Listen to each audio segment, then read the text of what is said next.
Hey, Hey, Dave. Steve. How are you? Doing great. How are you doing? Pretty good. You were here last year. You were over at Claire House in Ogdensburg. Okay. Yeah. Oh, Yes. yeah. Yeah. Oh, gosh. Yep. Yeah. Ogdensburg. That was pretty recently, I want to say. Yeah. Yeah. That was about a year ago, just over a year, almost a year ago, Ish. with the priests and the nuns and all that.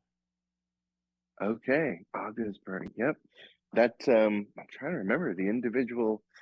Hmm. It was the hmm. room that no one had been into that you had to use the cherry picker to get up into. Oh, You didn't go in sure. the room there. Okay. I'll connect the dots for you Thank since you. Dave is leaving it a mystery. He's like making it difficult for you since you've done literally over 1,000 haunts on TV and off, plus ones we probably don't even know about. Yeah. Hey, Yeah. let Thank let the you for let the throwing me a wife lifeline. co-host step in and bridge the gap for Yeah. you here. Thank you. Yes, I do remember that, and that was actually awesome. Yeah, that's the family. When they gave us permission to break into that room, what we found was awesome. That was really fun. I I was know it was scared for my buddy Jay up in yeah, the that cherry climbing in and picker, out, but that looked very frightening because Yeah. it is like we know the area since we live here, but to look up and to think in the dark, going up in that and trying to climb in and out, that in and of itself is probably yeah, scarier than some of the haunts you've been on. it was quite honestly.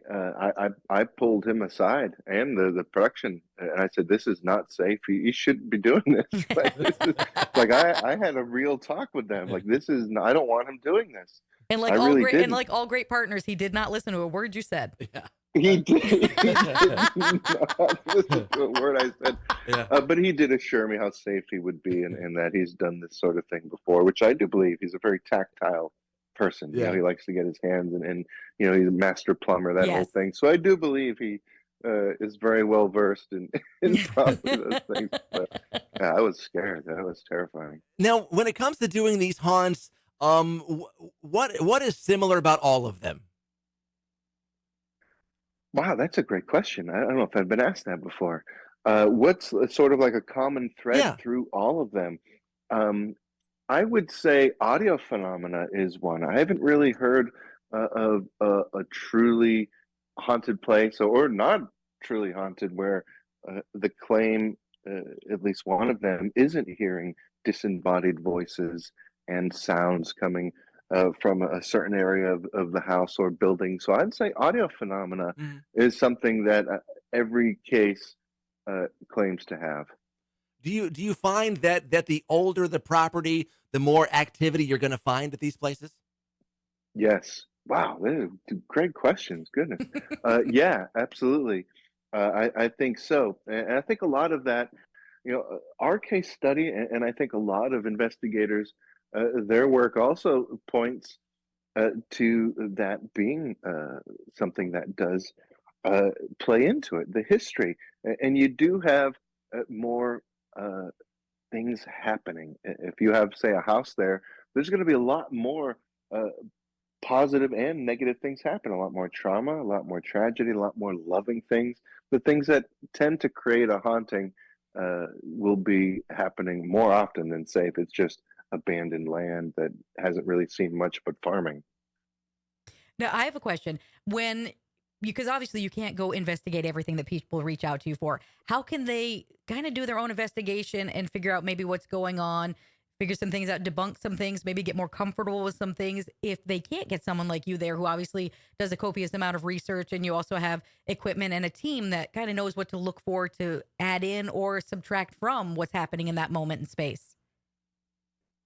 If somebody doesn't know how to or have the ability to or even want to reach out and have a team do a thorough investigation, they can do some things on their own.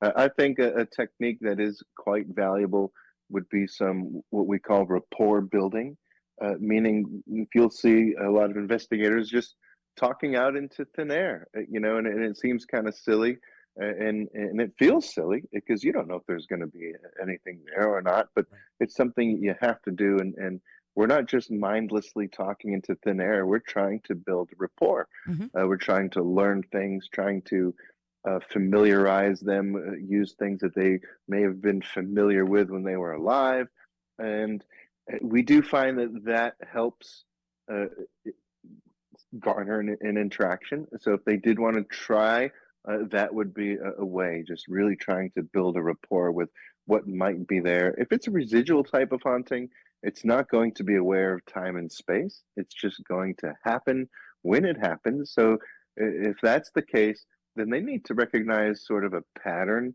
as to when it's happening. Hmm. If I'm making this up, but if it's 3 a.m. every Thursday, you want to really try to figure that Right. out so you can be at the right place at the right time.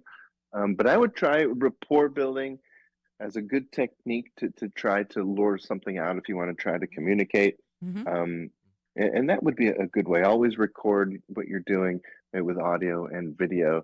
But I would start there with some rapport building and try to get it comfortable with you and try to get it to communicate. Or, of course, call in the people who do Right. it all the time. Right. Have you had spirits follow you home?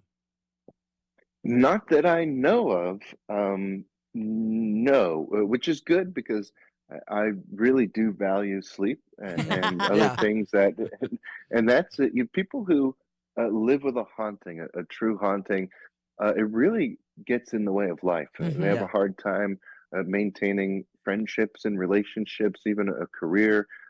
Sometimes their mental health and their hygiene even suffers. Mm. You see the movie Poltergeist in the Yes. beginning.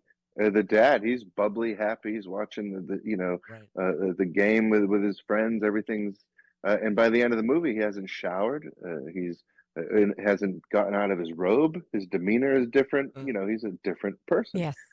So I'm very happy to say that nothing is Okay, good. is in my house. This is a good thing. I Yes. love, yeah, Yeah. I love to visit it, but I don't need it Yeah, you here wanted to with stay me. there. Yeah. Yeah, You my buddy Tango always says, "I wish I could work from home." It's like, now but no. you have a book. Tell me about the book.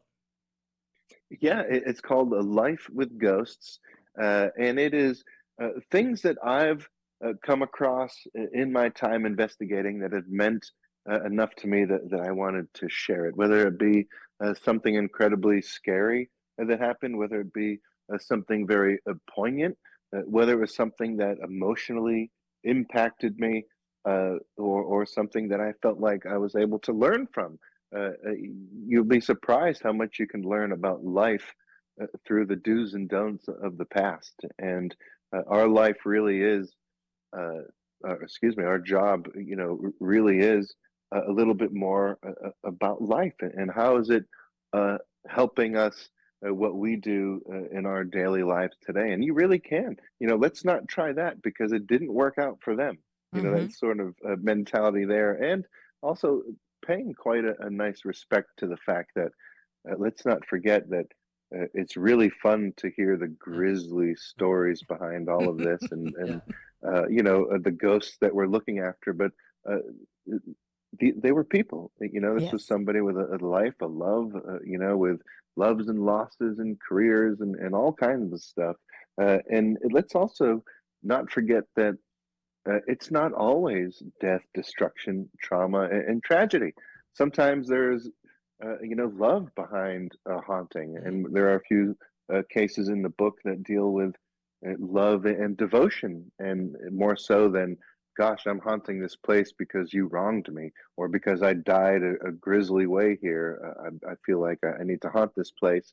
It can also be, "I didn't want to leave this place. I Yeah. miss this person." Right. That sort of thing. And there are a few stories in the book about that. But basically, things that really mean a lot to me, I share in the book. And it's also a way to get people in the investigation. They're in my head. When things Mhm. happen, here's what I'm thinking, here's what I'm about to do, and why. I'm going to do it. And it gives them good insight into the Hmm. shows, how they work, Right. investigators, how we work. And that's about it in a Right. nutshell. A lot to read in there, but I hope people love it. It seems like people are really digging it, so that's exciting. Well, the book is called A Life with Ghosts. Great talking to you, Steve, and we wish you the best of luck on your future Yes. hunts. Thank you, Steve. Happy hunting. Thank you. Thank you very much. Thanks.